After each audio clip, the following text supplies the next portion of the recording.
जय हिंद दोस्तों, स्वागत है आप सभी का हमारे YouTube चैनल पर। आज आप सीखेंगे फ्रिज में लगने वाले सभी इलेक्ट्रिक भागों की चेकिंग, यानी कि फ्रिज में जो भी इलेक्ट्रिक पार्ट लगते हैं उनकी हम चेकिंग सीखेंगे। तो सबसे पहले जान लेते हैं फ्रिज में कौन कौन से इलेक्ट्रिक पार्ट लगते हैं। तो सबसे पहले हमारा महत्वपूर्ण पार्ट होता है कंप्रेसर।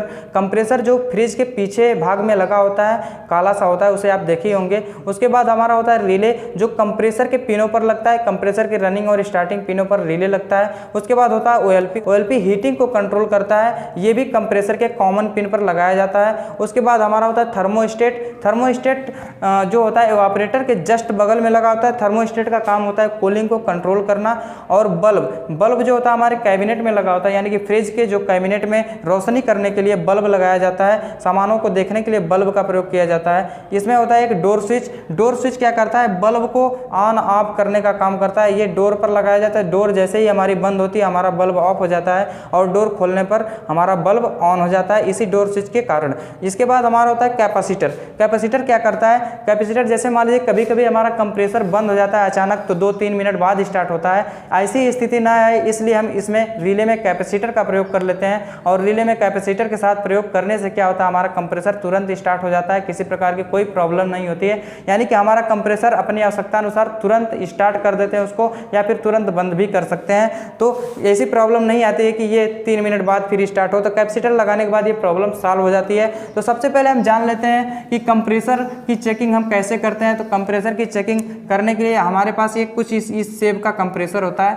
कुछ इस शेप का कंप्रेसर लगाया जाता है फ्रिज में कुछ ऐसा कंप्रेसर है। और इसमें क्या होता है, एक सक्शन लाइन, एक चार्जिंग लाइन और एक डिस्चार्ज लाइन होती है। मान लीजिए हम इसको चार्जिंग लाइन मान लिए, और ये ऊपर वाली मान ली हम सक्शन लाइन, और यहाँ भी एक होती है डिस्चार्ज लाइन। सक्शन लाइन का मतलब आप समझते होंगे, यहाँ से सब करता होगा, यानी कि कुछ खींचता होगा। और डिस्चार्ज लाइन का मतलब ये होता है कि ये डिस्चार्ज करता होगा, यानी कि कुछ फेंकता होगा। तो ये क्या करता है, जो चार्जिंग लाइन होती है इससे हम गैस या ऑयल चार्ज करते हैं कंप्रेसर में। सक्शन लाइन से ये गैस को खींचता है और डिस्चार्ज लाइन से फेंकता है। मान लीजिए इस कंप्रेसर को अगर हम खुले स्थान पर रखकर इसके कॉमन रनिंग और स्टार्टिंग बाइंडिंग पर अगर हम सप्लाई देते हैं, यानी कि इसको ऑन करते हैं, तो क्या करेगा, वातावरण की हवा सक्शन लाइन से खींचेगा और डिस्चार्ज लाइन से क्या करेगा, फेंकेगा। ऐसा क्यों करता है, क्योंकि इसमें एक मोटर होता है। इसमें मोटर होने की वजह से मोटर घूमता है। जब मोटर घूमता है तो उससे कनेक्टिंग रॉड के द्वारा पिस्टन और सिलेंडर लगा होता है, और पिस्टन सिलेंडर क्या करता है, पंपिंग करता है इसमें। और पंपिंग जैसे ही करता है, जैसे मान लीजिए कि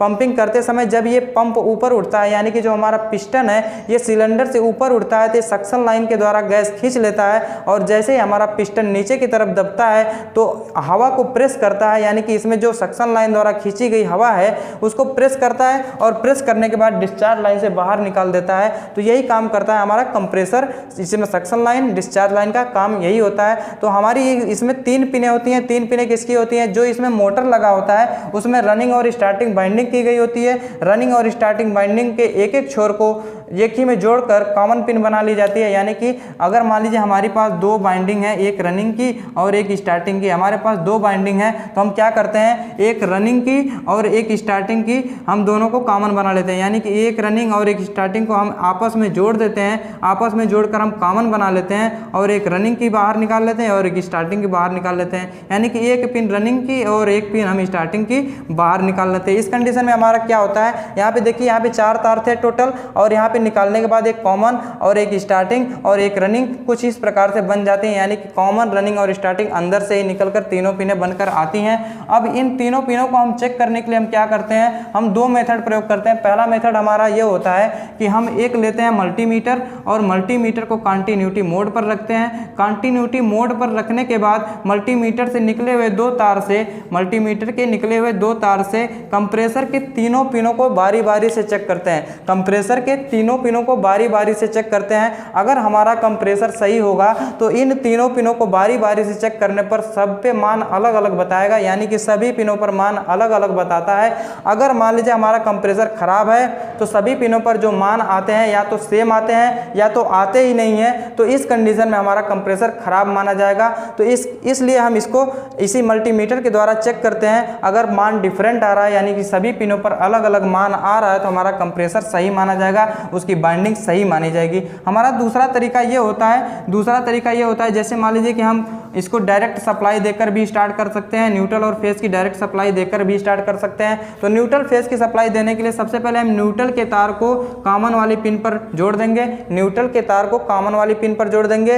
अब फेज के तार को हम रनिंग वाली पिन पर जोड़ देंगे, फेज के तार को रनिंग वाली पिन पर जोड़ देंगे। इस कंडीशन में क्या होगा, हमारा कंप्रेसर अभी नहीं चलेगा। क्यों नहीं चलेगा? क्योंकि अभी हम कॉमन वाली बाइंडिंग पर और रनिंग वाली बाइंडिंग पर सप्लाई दिए हैं। जब तक हम स्टार्टिंग वाली बाइंडिंग पर शॉर्ट नहीं मारेंगे या किसी कैपेसिटर द्वारा या किसी तार द्वारा शॉर्ट नहीं मारते हैं, तब तक ये कंप्रेसर हमारा स्टार्ट नहीं होता है। तो हम क्या करते हैं, इस कंडीशन में एक तार लेते हैं, एक छोटा सा तार लेकर रनिंग से स्टार्टिंग पर शॉर्ट मारते हैं। रनिंग से स्टार्टिंग पर शॉर्ट मारते ही हमारा कंप्रेसर स्टार्ट हो जाता है। अगर इस कंडीशन में हमारा कंप्रेसर स्टार्ट हो जाता है तो हमारा कंप्रेसर सही माना जाएगा।